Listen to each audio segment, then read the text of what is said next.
New year, same embarrassing failure. I have been telling you guys for a while now that they are afraid of this dude. Now, obviously, the man that the establishment media, along with the deacons at Woke United Methodist, the man they fear the most is Donald Trump. Orange man bad. But coming in a very close second, and someone who will eventually eclipse Donald Trump as the most feared man in the media, Vivek Ramaswamy. They want this dude to go away. And it's not just the media. Ronald McDonald and the establishment and the RNC, they want Vivek Ramaswamy to go away too. They are doing everything they can to discredit him. They are doing everything they can to keep him quiet. But Vivek Ramaswamy, he's kind of like a wasp at a picnic. Everyone's all excited at the picnic. They all have their wieners out on the grill, of course. And this little wasp, he keeps buzzing around, avoiding the feminine swats from the weak men while stinging their franks on the grill. Let's just pretend for a second, though, that we are running CNN. We have been given the nightmare scenario of hosting the next Republican debate. I mean, this sucks, right? Our network is already struggling to draw an audience. We are consistently beaten in prime time by legendary shows like Baboon Caught in a Typhoon, the tragic tale of an innocent baboon fighting its way through a thunderstorm, captivating television. We are coming off 2 consecutive years running CNN of huge embarrassing failure. Our primetime lineup is a complete disaster centered around the beautiful yet inexperienced Caitlin Collins. Katie Roo! Katie Roo! Going into 2024, we have made one New Year's resolution. Increase ratings, which shouldn't be difficult for us at CNN because all we had to do is go from nothing to almost nothing. Problem is, our first big event in 2024 is another painfully boring Republican primary debate. We can't rely on the Trumper to show up. He already did us a favor last summer by agreeing to a town hall on our network. To my knowledge, the Trump town hall on CNN, I think it was back last May, it was the most watched program on the network the entire year. We have got to find a way to make this debate interesting. Problem is, most of the remaining candidates are painfully boring. Ron DeSantis, he's a great governor, but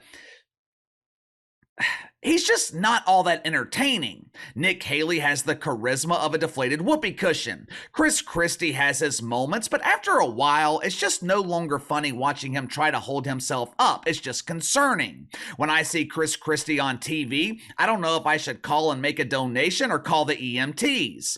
This Republican debate on January 10th on CNN, it is heading directly for disaster. Luckily, though, there's one candidate who could save this debate. There is one candidate that we could rely on to make this debate entertaining. But Casey, these debates aren't about entertainment. They're about giving candidates a platform to share their ideas with the voters. Yeah, sure. Are these debates broadcast on television? For anything on television, there is one purpose and one purpose only: entertain your audience. Which is why there should be absolutely no question at CNN as to whether Vivek Ramaswamy will be involved in this upcoming debate, except he won't. Excuse me? Come again?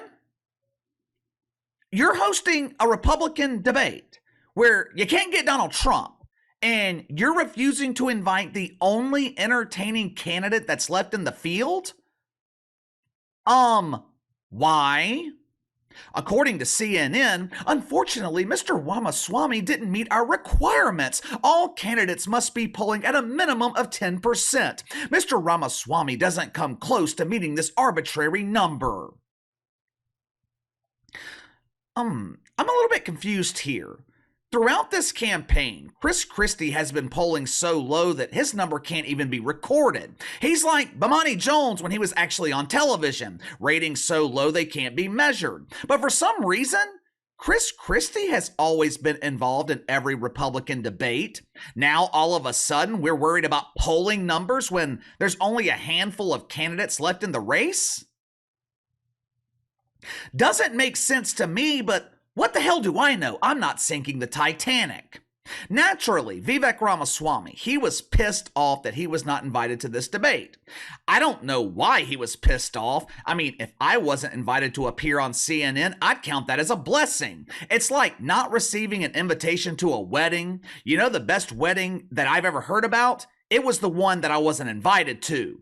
But instead of appearing alongside Ron Mantis and the painfully boring Saint Nick, Vivek Ramaswamy, he's going to be appearing in a town hall event hosted by Tim Pool, which I think that is a step up. Tim Pool, he is watched by millions of people here on YouTube every month. If he appears on CNN, Vivek Ramaswamy, he'll be lucky to be watched by half that number. Yesterday, Vivek Ramaswamy, he got on social media to express his outrage towards CNN. He started off by claiming that CNN was setting themselves up to host the most boring presidential debate in modern history. This debate will only feature Ron DeSantis and Nikki Haley. Well, the Ambien won't be required next Wednesday night if you're looking to go to sleep. Just turn on CNN around 8 o'clock. Ronnie and St. Nick, they'll have you sleeping in no time. But it was the next accusation made by Vivek Ramaswamy that caught my attention. It didn't surprise me. It's something I've come to expect from the mainstream media, but it still caught my attention nonetheless because I wasn't aware that this happened. Basically, Vivek Ramaswamy, he accused CNN of... he accused them of trying to silence him. 6 or 7 months ago, CNN, they hosted a town hall with Nikki Haley. I guess they saw the success of the Trump town hall and thought they would see the same results with St. Nick. Now, of course, there was a huge difference in those two events. One of those town halls featured a star. The other one featured a dud. I would rather watch a flock of birds shit all over my clean windshield than watch anything involving Nikki Haley. This poor woman is so uninteresting, she can't even script entertainment. Remember the other day when I showed you guys what I thought was that setup between Nikki Haley and that kid, where some 9-year-old 4th grade kid accuses Nikki Haley of being like John Kerry in 2004 when the kid wasn't even born in 2004? I thought the kid was entertaining, but as soon as the mic was passed along to Nikki Haley, I immediately lost interest. But anyway, 6, maybe 7 months ago, CNN hosted a town hall with Nikki Haley. The video generated 68,000 views in the last 7 months. Apparently, I'm not the only one that thinks Nikki Haley is boring, so does everyone else. Last month, though, CNN hosted a town hall with Vivek Ramaswamy. In the span of a couple of hours, the video generated over 200,000 views here on YouTube. Yet, for some reason, after 2 hours of being on the platform, CNN mysteriously deleted the video. Well, that's rather strange. That's okay. It's okay. Because Vivek Ramaswamy, he had access to the footage. He shared it on social media. According to Vivek Ramaswamy, CNN sent him a cease and desist letter demanding that he remove all clips from social media. Let me ask you something.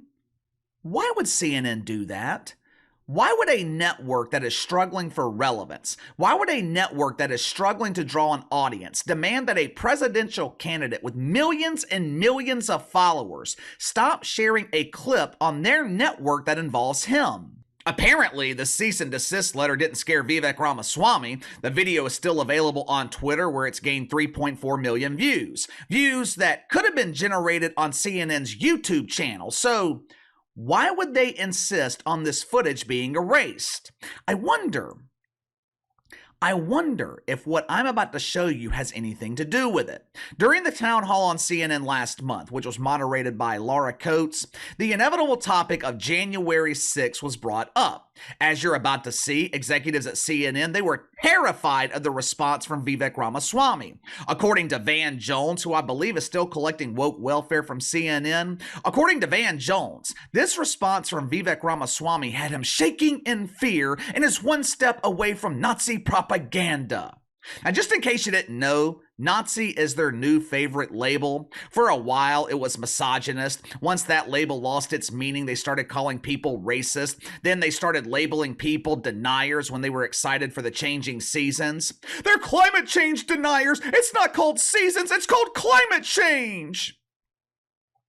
And now they have added the word Nazi to the list of woke boner words. They're comparing Trump to Adolf, and they're claiming that Vivek Ramaswamy is bordering on Nazi propaganda. Last month, when he was asked about January 6th, this was his response. Watch for yourself. If you had told me, it's close to 3 years ago that January 6, 2021 happened. If you had told me 3 years ago, back when I was a biotech CEO, not steeped in this world, I was just consuming passive media, but was focused on my world of developing medicines. If you had told me that January 6 was in any way an inside job, the subject of government entrapment, I would have told you that was crazy talk. Fringe conspiracy theory nonsense. I can tell you now, having gone somewhat deep in this, it's not. I mean, the reality is this. We do have a government, first of all, we have to acknowledge, that has lied to us systematically over the last several years about the origin of COVID-19, about the Hunter Biden laptop that we were told was false by 51 CIA experts and otherwise before we now know that it was true. You can go straight down the list, the Trump-Russia disinformation collusion hoax, all of it. Now we come to January 6th. The reality is we know that there were federal law enforcement agents in that field. We don't know how many. I think it's shameful. If I may finish just answering. Well, let me this is really important. I'm going to go ahead and interrupt you here because I know this establishment doesn't approve of this message. Saying I know that there this, were federal we should be able to talk about this. Did you notice how quickly Laura Coates tried to shut up Vivek Ramaswamy? That was not an accident. If I had to guess, she had some shit-fuck producer yelling in her ear, demanding that she talk over Vivek Ramaswamy so he couldn't spread any more of his propaganda.